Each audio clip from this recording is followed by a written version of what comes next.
김건희 특검팀이 국민의힘 김기현 의원의 배우자 이모 씨가 김 여사에게 고가 가방을 선물한 것과 관련해 김 의원의 자택과 국회 사무실 등을 압수수색하고 있습니다.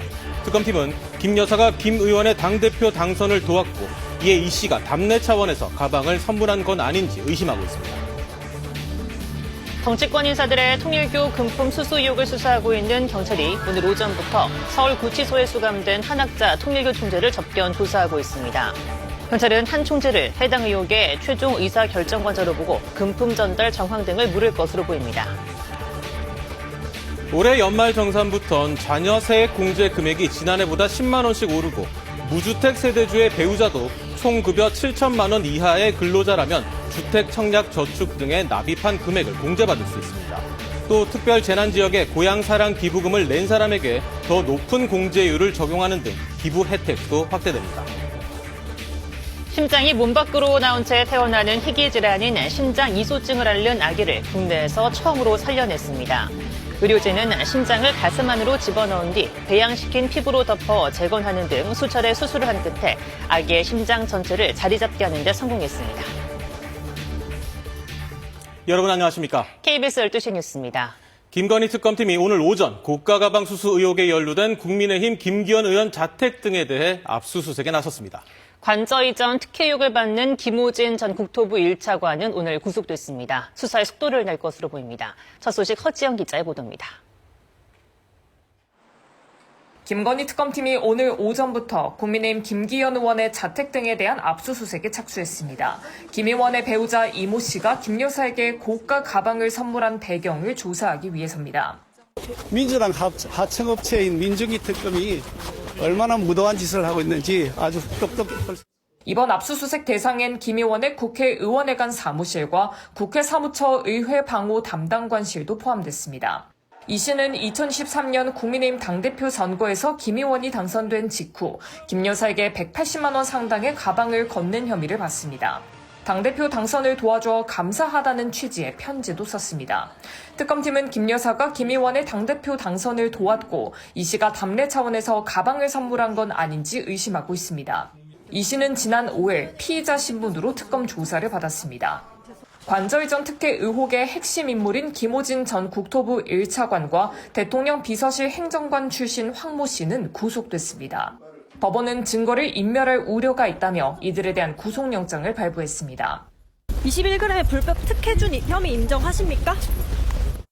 이들은 김 여사와 친분이 깊은 인테리어 업체 21g이 관저 이전 증축 공사를 따내는 데 관여한 혐의를 받고 있습니다. KBS 뉴스 허지영입니다.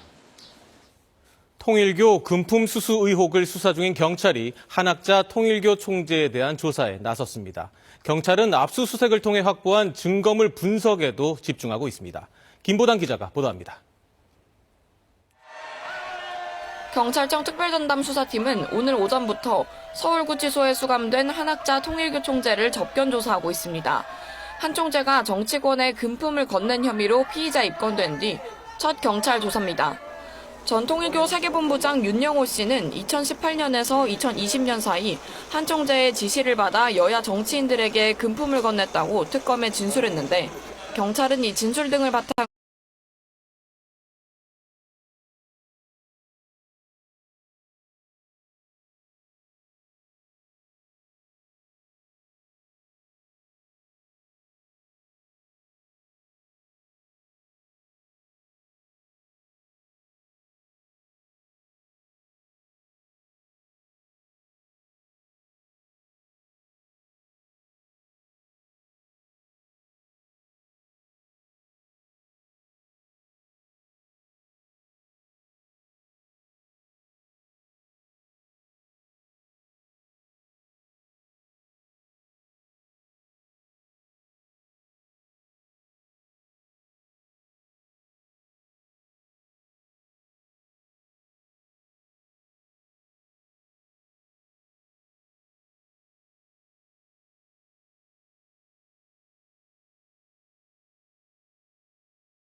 사건 심리를 마무리하는 결심 공판에선 권 의원을 기소한 특별검사팀의 구형과 권 의원의 최후 진술 등이 진행됩니다.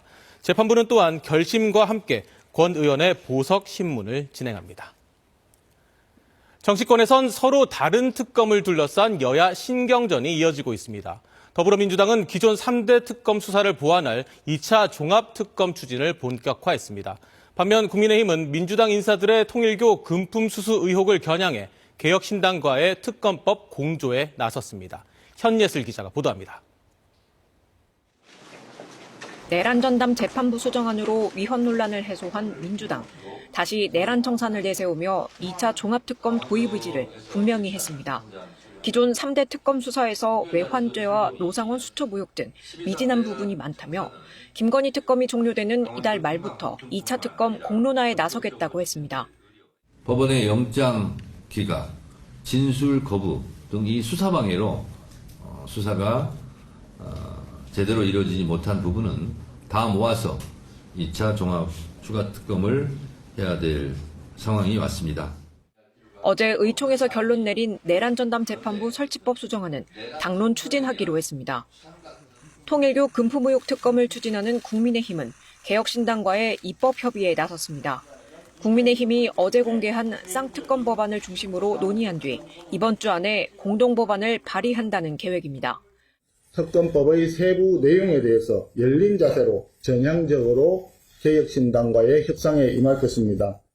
개혁신당과 국민의힘이 힘을 합쳐서 더불어민주당이 안 받을 수 없도록 반드시 강하게 드라이브를 걸고 특정 종교와 정치권의 불법 유착 사건이라며 여야 가리지 않는 엄정 수사를 위해 특검의 빠른 출범이 필요하다고 입을 모았습니다.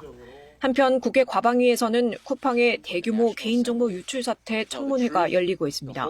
김범석 쿠팡 INC 대표 등 핵심 증인들의 불출석에 대한 질책이 이어진 가운데 야당에서는 쿠팡 임원들과의 오찬 의혹과 관련해 민주당 김병기 원내대표를 증인으로 채택하자는 요구가 제기됐습니다. KBS 뉴스 현예슬입니다. 윤석열 정부가 12.3 비상계엄이 있기 이미 1년여 전에 대북전단 살포를 재개하기로 결정한 사실이 드러났습니다. 국방부 내부 조사를 통해 밝혀진 결론인데요. 지난해 최소 23번 대북전단 살포 작전이 실행됐습니다. 윤진 기자가 보도합니다. 윤석열 정부가 2023년 10월 국가안전보장회의에서 대북전단 살포를 재개하기로 결정한 사실이 군 내부 조사를 통해 공식 확인됐습니다. 국회 법제사법위원회 소속 추미애 의원실이 공개한 국방부 조사 결과를 보면 대북전단은 지난해 2월부터 11월까지 모두 23번 살포됐습니다. 살포작전은 국군 심리전단이 실시했고 표적은 평양과 원산 등 북한 주요 도시와 군부대 등 35곳이었습니다. 대북전단 살포에 관련된 부대들은 매달 정기 보안 점검 때마다 대북전단 작전 관련 기록을 삭제했는데 합참에선 대북전단 작전 관련 문건을 일절 남기지 말라는 지시도 있었던 것으로 알려졌습니다. 국방부 장관이 국군 심리전단에 격려금을 지급하며 대북전단 작전을 독려했다는 의혹도 사실로 드러났습니다. 신원식 전 장관은 지난해 7월 격려금 200만 원을, 이후 취임한 김용현 전 장관도 지난해 10월 격려금 300만 원을 지급한 것으로 조사됐습니다. 북한은 남측이 대북전단을 먼저 날렸다고 항의하면서 지난해 5월부터 남측의 오물풍선을 살포했습니다. 윤석열 정부는 북한의 오물풍선 살포 등을 이유로 지난해 6월 9.19 군사합의 전체 효력 정지를 결정했습니다. 이어 대북 확성기 방송, 휴전선 인근 실사격 훈련 등을 재개했습니다. 대북전단 작전 재개를 결정한 2023년 10월은 윤 전 대통령이 비상계엄 준비를 본격화했다고 내란 특검이 특정한 시기이기도 합니다. 국방특별수사본부는 이 같은 국방부 조사 결과를 토대로 대북전단 살포 재개와 비상계엄 선포와의 연관성 등을 수사할 계획입니다. KBS 뉴스 윤진입니다. 이른바 13월의 월급 연말정산 시기가 다가오고 있습니다. 이번 연말정산에서는 자녀와 청약저축 그리고 기부금 등에 대한 공제 혜택이 확대되는데요. 올해가 가기 전 마지막으로 챙기면 좋을 알뜰 포인트들 김지숙 기자가 정리했습니다. 올해 연말정산부턴 자녀 세액공제 금액이 지난해보다 10만 원씩 오릅니다. 1명인 경우 25만 원, 2명이면 55만 원, 3명이면 95만 원 등입니다. 또 육아를 위해 퇴직했다가 올해 3월 14일 이후 중소기업에 재취업한 남성 근로자는 취업일로부터 3년 동안 소득세의 70%를 감면받을 수 있게 됐습니다. 9세 미만 아동이 발달 재활 서비스를 지원받는 경우 이용증명서만으로 200만 원 장애인 추가 공제를 받을 수 있습니다. 국세청은 중산층 혜택도 확대됐다고 설명했습니다. 무주택 세대주의 배우자도 총급여 7천만 원 이하 근로자라면 주택 청약저축 등에 납입한 금액의 40%를 소득에서 공제받을 수 있습니다. 연 납입 한도는 300만 원입니다. 또 올해 7월 이후 수영장이나 체력단련장 이용료를 지출했다면 신용카드 사용금액 소득공제를 30% 적용받을 수 있습니다. 기부 혜택도 확대됩니다. 특별재난 지역에 고향사랑 기부금을 낸 사람은 10만 원 초과 금액에 대해 일반 지역 기부분보다 높은 30% 공제율로 세액 공제를 받습니다. 고향사랑 기부금의 기부 한도 자체도 500만 원에서 2천만 원까지로 확대됩니다. 국세청은 이 밖에 매달 월세를 내고 있는 근로자라면 월세 세액 공제를 받을 수 없게 되더라도 신용카드 등 소득 공제는 더 받을 수 있다고 설명했습니다. 미리 임차 계약서와 월세 지출 내역을 내 현금 영수증 발급을 신청하면 됩니다. 이어 소득 기준을 초과한 부양가족이 공제 대상에서 제외됐는지 등도 꼼꼼히 살펴보라고 국세청은 전했습니다. 이같이 공제와 감면에 필요한 자료들은 다음 달 15일 열리는 홈택스 간소화 서비스에서 확인할 수 있습니다. KBS 뉴스 김지숙입니다. 심장이 몸 밖으로 노출되는 희귀 질환인 심장 이소증을 지닌 채 태어난 아기가 수차례 수술 끝에 살아났습니다. 심장을 가슴 안으로 밀어넣어서 자리 잡도록 한 건데 심장 이소증이 있는 신생아를 살려낸 건 국내 처음입니다. 한승현 기자가 보도합니다. 지난 4월 서린이는 심장이 몸 밖으로 완전히 노출된 채 서울 아산병원에서 태어났습니다. 심장을 보호해야 할 흉골과 늑골이 없었고 가슴과 배 피부가 제대로 형성되지 않아 심장 전체가 몸 밖에서 뛰고 있었습니다. 심장 이소증으로 100만 명 중 5명꼴로 발생하는 초희귀 질환입니다. 90% 이상이 임신 중에 숨지거나 태어나도 사흘을 넘기지 못하는 것으로 알려졌습니다. 서린이를 살리기 위해 소아청소년 심장과 심장혈관 흉부외과 등 병원의 6개 과목 의료진이 총동원됐습니다. 의료진은 심장을 가슴 안으로 집어넣은 뒤 배양시킨 피부로 덮어 재건하는 과정을 단계적으로 진행했습니다. 의료진은 생후 한 달째부터 3차례 수술을 통해 심장을 가슴 안으로 밀어넣었고 2달째에는 피부를 배양해 가슴을 덮는 데 성공했다고 밝혔습니다.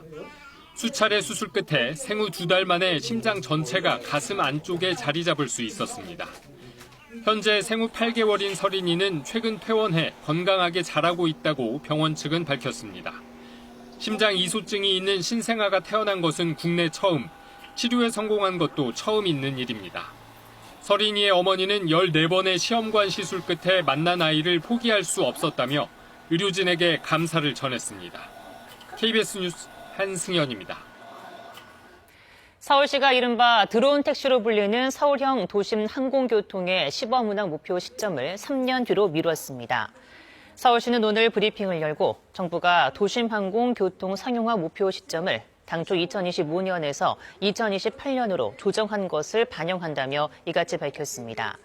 목표 시점을 미룬 배경에는 국제기관 인증이 미뤄지고 있는 미국과 중국 등 세계 도심 항공교통 기술 동향도 반영됐다고 서울시는 밝혔습니다.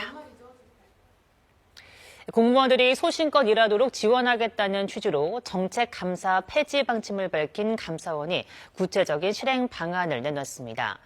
명백한 불법이나 부패가 없는 한 정책 감사를 하지 않겠다는 건데 정책 실패로 막대한 혈세가 낭비돼도 책임을 묻지 않는 자칫 면죄부를 줄 수 있다는 우려도 나오고 있습니다. 서지영 기자의 보도입니다.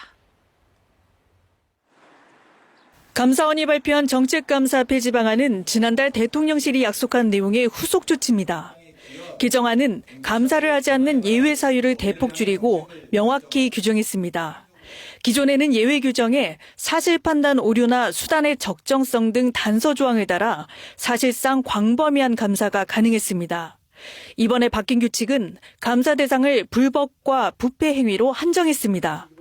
고의적인 사익 추구나 명백한 비위가 발견되지 않는다면 정책 결정 과정에는 책임을 묻지 않겠다는 겁니다. 실제로 감사원은 오늘 공개한 AI 디지털 교과서 감사 결과에서 저조한 활용 실태에 대한 사실 확인에 집중했습니다. 활용 실태 점검 결과 올해 1학기 기준으로 AI 교과서를 도입한 고등학교 1학년 영어 수업에서 단 한 번도 시스템에 접속하지 않은 학생 비율은 72.8%에 달했습니다. 또 전체 도입 학교를 통틀어